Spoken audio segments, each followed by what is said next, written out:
మహిళా workers union నుంచి మాట్లాడుతున్నామండి మేము ప్రొడక్షన్. సార్ మా బాధ ఏందంటే మేము పొద్దున 4 గంటలకు లేచి షూటింగ్‌కి వెళ్తామండి మార్నింగ్. పొద్దున 4 గంటల నుంచి నైట్ 10, 11, 12, 1 అవుతదండి, 2 అవుతదండి. ఏ టైంకొస్తామో మాకే తెలియదు సార్. మేము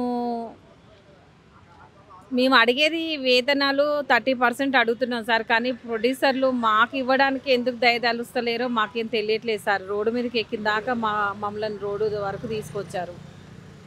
కానీ ఇంత కష్టం చేస్తున్నాం సార్. మమ్మల్ని ఎందుకు గుర్తించట్లేదు?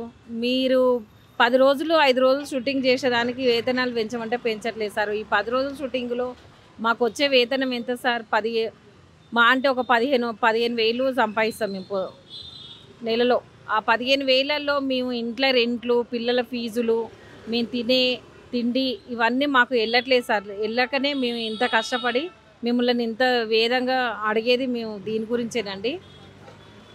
కానీ మాకు జీతాలు పెంచమని ఒకటే కోరుకుంటున్నాం సార్. ప్రొడ్యూసర్లకు దండం పెట్టి మేము అడిగేది ఇది ఒకటేనండి. మాకు సాఫ్ట్‌వేర్‌లకు ఇచ్చినంత జీతాలు మీకు ఇస్తున్నామని అంటున్నారు సార్ ప్రొడ్యూసర్. మాకు సాఫ్ట్‌వేర్‌లకు ఇచ్చినంత మాకు ఎక్కడిస్తున్నారు సార్? సాఫ్ట్‌వేర్‌లు కూర్చొని వర్క్ చేస్తారండి ఆళ్ళు. ఏ 10 గంటలకో, 11 గంటలకో వస్తారు. ఏ 2 గంటలకో, 3 గంటలకో వెళ్ళిపోతారు వాళ్ళు. హాయిగా ఏసీలలో కూర్చొని వర్క్ చేసుకొని వెళ్ళిపోతారు. 1,00,000 సంపాదిస్తారు. 2,00,000 ఉంటాయి. ఆళ్ళకి 3,00,000 ఉంటాయి జీతాలు. మాకంత ఇస్తున్నారా సార్? మాకిచ్చేది ఎంత? 1,250 ఇస్తున్నారు. ఇప్పుడు 30% పెంచమని మేము అడుగుతున్నాం. అంతేగాని అంతకు మించి మేమేమి ఎక్కువ అడగట్లేదు సార్.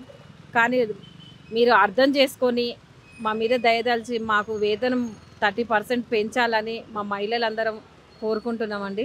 నా పేరు సుజాత అండి. మహిళా వర్కర్స్ సభ్యురాలిని. మేము ప్రొడక్షన్ పని చేస్తాము. ప్రొడక్షన్ అంటే మేము తిన్న ఎంగిలి ప్లేట్లు కడుగుతామండి మేము.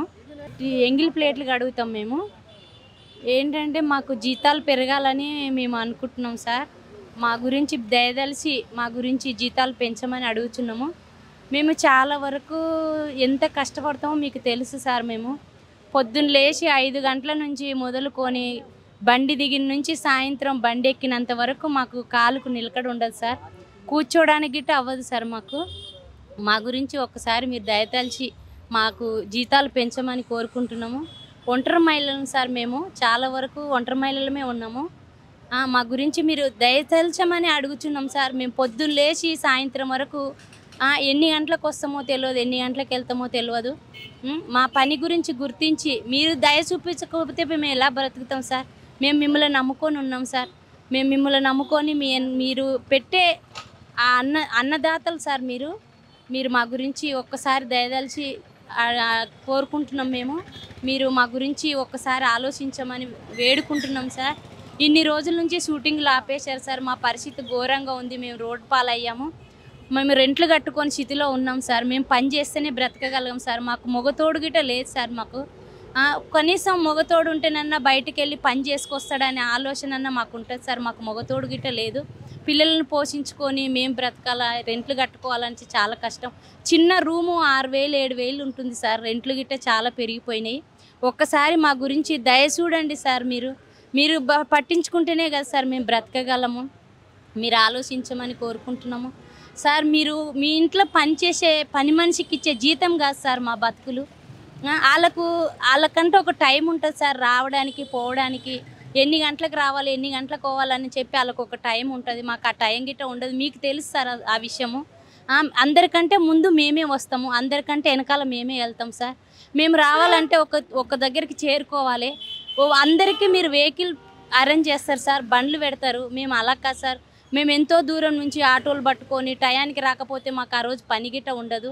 మేము చాలా ఇబ్బందుల్లో ఉన్నాం సార్. మా గురించి మీరు దయచేసి ఒకసారి ఆలోచించి మా జీతాల గురించి మీరు ఒకసారి ఆలోచించమని అడుగుతున్నాం సార్. మేము ఎక్కువ అడగట్లేము సార్. మేము 300 కదా సార్ మిమ్మల్ని అడిగేది. మీరు ఎంత ఖర్చు పెడతలేరు సార్. మీరు ఒక్కసారి ఆలోచించి ఆ 300 గురించి ఎందుకు సార్ మాకు ఇలా చేస్తున్నారు? మేము రోడ్డు పాలు అయిపోయాం సార్. ఒకసారి దయ కలిగించి మీరు మమ్మల్ని అర్థం చేసుకొని మా జీతాల గురించి మీరు ఒకసారి ఆలోచిస్తారని కోరుకుంటున్నాం సార్. ఇదే సార్ మా మనవి.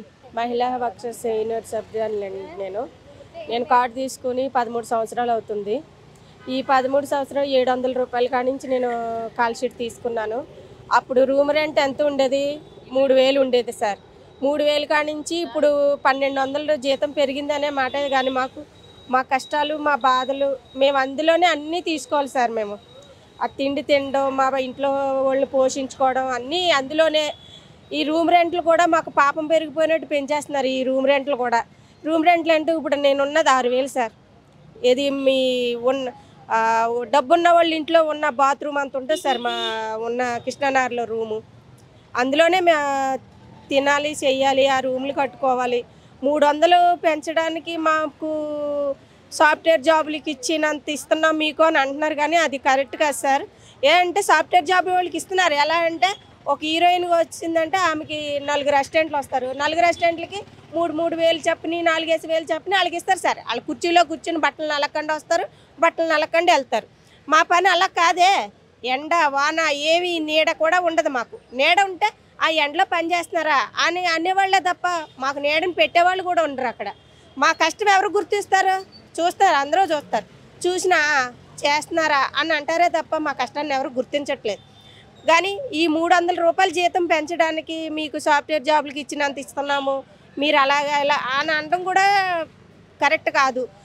ఏంటంటే మేము కట్టుకున్నారా, మేము తినకో మా ఇంట్లో వాళ్ళని పోషించుకోవడానికి మాకు ఈ పని తప్ప వేరే పని మాకు రాదు. రానా ఒకటి సినిమా షూటింగ్ వాళ్ళు అంటే సార్ మాకు ఇవాళ పని ఇవ్వండి అంటే మీకమ్మా మీకు షూటింగ్ ఉన్నదనుకో ఈ పని ఇలాగ వదిలేసి వెళ్ళిపోతారు. మళ్ళీ మేము ఎక్కడ ఇంకొకరు కొత్త వాళ్ళు ఎదుర్కోవాలి. లేదమ్మా మీకు పని లేదు అని అంటున్నారు సార్. మేము ఇప్పటికప్పుడే 10 రోజులు మట్టించి ఖాళీగా ఉన్నాం. ఈ 10 రోజులు మాకు రూపాయి ఆదాయం లేదు. ఇళ్లలోంచి మమ్మల్ని వెళ్ళిపోమని అంటున్నారు. మీరు రూమ్ రెంట్లు కట్టలేరమ్మా వెళ్ళిపోండి అంటున్నారు. మేము ఎక్కడికి వెళ్ళాలి సార్? మాకు ఈ షూటింగ్ బతుకుదేరే తప్ప మాకు వేరే బతకడం మాకు చేత కాదని కాదు, కానీ మాకు ఇదే నీడ, మాకు ఇదే అండ. ఈ సినిమా నమ్ముకునే మేము ఇక్కడ దాకా వచ్చాం. మాకు ఈ సినిమా తప్ప వేరే ఎక్కడ పని చేయడం మాకు తెలీదు. ఒకటి తెలిసినా మాకు పని ఎవరు మీరు సడన్గా వెళ్ళిపోతారమ్మా. షూటింగ్ వాళ్ళు అంటేనే మాకు పనిలో పెట్టుకోవాలంటే భయం అంటున్నారు ఎవరికి చెప్పినా. దయించి ప్రొడ్యూసర్లకు అందరికీ మేము మనవి చేసుకునేది ఒకటే, మా కష్టం మీకు తెలిసినా మీరు సాఫ్ట్వేర్ జాబులకి అంత ఇస్తున్నావా అని అనడం కూడా పెద్దలు మీరు ఆ మాట అనకూడదు. మా పై గుర్తించండి సార్. అన్ని వర్షాన్ని తడిసి మీ ముందే మేము తిరుగుతూ ఉంటాం. తూకులు ఎత్తుకుని, ప్లేట్లు ఎత్తుకుని, ఎంగిల్ ప్లేట్లు, చెత్త చెదారం అంతా మేము చూసుకుంటాం సార్. కానీ మేము వర్షం తడిచిపోయినా సార్, మేము వర్షం తడిచిపోతున్నాం మాకు ఏమన్నా ఇవ్వండి సార్ అని మేము అడగం. ఎండని ఎండిపోతున్నాం, వాన తడుస్తున్నాం సార్ మాకు ఏమన్నా నీటిని పలపరచండి అన్నా మేము పలపరచమని మేము అడగం. మేమే చేస్తాం, ఆ పని అంతా మేమే చేసుకుంటాం. ఎప్పుడు కూడా మేము ఎవరిని విమర్శించాలని చెయ్యాలని అంటలేదు. మేము వచ్చాం, మాకు ఈ కష్టం కావాలని మేము కావాలని వచ్చి మేము ఈ పనిలోకి చేరుకున్నాం. అంటే షూటింగ్ అంటే మాకు అభిమానం. మాకు డైరెక్టర్లు, ప్రొడ్యూసర్లు అందరూ మాకు దేవుళ్ళతో సమానం. హీరోలు, హీరోయిన్లు అందరూ కనికరించి పెద్ద పెద్ద హీరోలు అందరూ ఉన్నారు కదా సార్. మేము రోడ్డును పడిపోయాం. ఇప్పుడు కరోనా వచ్చిందంటే అందరికీ అన్ని దాతలకు అందరూ దాతలు వచ్చి సాయం చేశారు. ఇప్పుడు ఈ సినిమా ఫీల్డ్ అంతా రోడ్డు మీద పడుతుంటే మాకు ఏ దాతలు వచ్చి మాకు ఈ 10 రోజులు పని లేదు, తింటున్నావా ఉంటున్నావా అని అడిగే దిక్కు లేదు. మాకు ఎవరైనా సాయం చేయండి సార్. మేము రోడ్డును పడ్డాము. మాకు ఈ సినిమా షూటింగ్లు తప్ప మేము ఎక్కడ పని చేయలేం సార్. మాకు ఈ సినిమానే నమ్ముకుని మేము బతుకుతున్నాం. దయించి మాకు ప్రొడ్యూసర్లు మీరు దేవుళ్ళు. మేము తినే ప్రతి ముద్ద కూడా మీరు పెట్టిందే మాకు. మా కుటుంబంలో మేము అందరం బతుకుతున్నాము. తెల్లారితే మేము చెప్పుకుంటున్నాం అంటే మీ పేరే. మా ప్రొడ్యూసర్ బాగుంటే మేము బాగుంటాం. మాకు ఈ ప్రొడ్యూసర్ గారు సినిమా హిట్ అయితే మాకు ప్రొడ్యూసర్ గారు ఇంకో సినిమా ఇస్తారు మాకు అనే దానికి మీద మేము బతుకుతున్నాం సార్. దయించి మాకు వేతనాలు పెంచండి సార్. ఇంకెంతకన్నా మేము లేనోళ్ళు, ఇంకెంతకన్నా మాకు మాటలు రావు. ఏం మాట్లాడాలో కూడా మాకు ఆవేశంలో రావట్లేదు సార్. మాకు బాధలో కూడా ఏం మాట్లాడాలో కూడా తెలియట్లేదు. దయించి నేను కోరుకుంటున్నాను సార్. ప్రొడ్యూసర్లు అందరినీ చేయెత్తి దండం పెట్టి అడుగుతున్నాను సార్. మాకు దయించి మాకు వేతనాలు పెంచండి సార్. ప్రొడ్యూసర్ సార్ వాళ్ళందరికీ నమస్కారం సార్. మేము ప్రొడక్షన్ లేడీస్ సార్. అయితే మాకు వేతనాలు పెంచమని మేము అడుగుతున్నాము. మేము అడుగుతుంటే మీరు 10 పెంచుతాము, 15 రూపాయలు పెంచుతామంటే ఒట్టి కానీ రాదు సార్. మామూలుగా అయితే రూమ్ రెంట్ కట్టాలా సార్, రూమ్ రెంట్ కిరాయి కట్టాలా, కిరాయి కట్టలేదు, పిల్లలకి ఫీజులు కట్టలేదు, వాళ్ళు స్కూల్లో నుంచి పిల్లల్ని పంపిస్తామంటున్నారు. ఇక్కడ చూస్తే రూమ్లు ఖాళీ చేయమంటున్నారు. మేము ప్రొడక్షన్ లేడీస్ పొద్దున్నే వెళ్తే ఏ టయానికి ఇంటికి వస్తామో మాకే తెలియదు సార్. మేము వెళ్ళినప్పటి నుంచి వచ్చేంతవరకు ఒకటే పని ఉంటుంది. టీ గిన్నెలు కడగల్లా, దిగండి అమ్మ లేడీస్, టీ గిన్నెలు కడగండి, ఈ సెటప్ నీళ్ళు లేని తాన నీళ్ళు మోసుకోవాలా, నీళ్ళు లేని తాను సామాన్లు అడుక్కోవాలా, నీళ్ళు లేని తాను ప్రతి క్లాత్లు ఉతకల్లా, ప్రతి ఒక్క పని చేయగల సార్ లేడీస్. ప్రొడక్షన్ లేడీస్ అంటే మీకు తెలిసి ఉంటుంది సార్, ఎట్లా పని చేస్తారు, వాళ్ళు లేడీస్ కష్టపడుతున్నారు అనేసి మీకు తెలిసి ఉంటుంది. వేతనాలు పెంచేలాగా చూడండి సార్.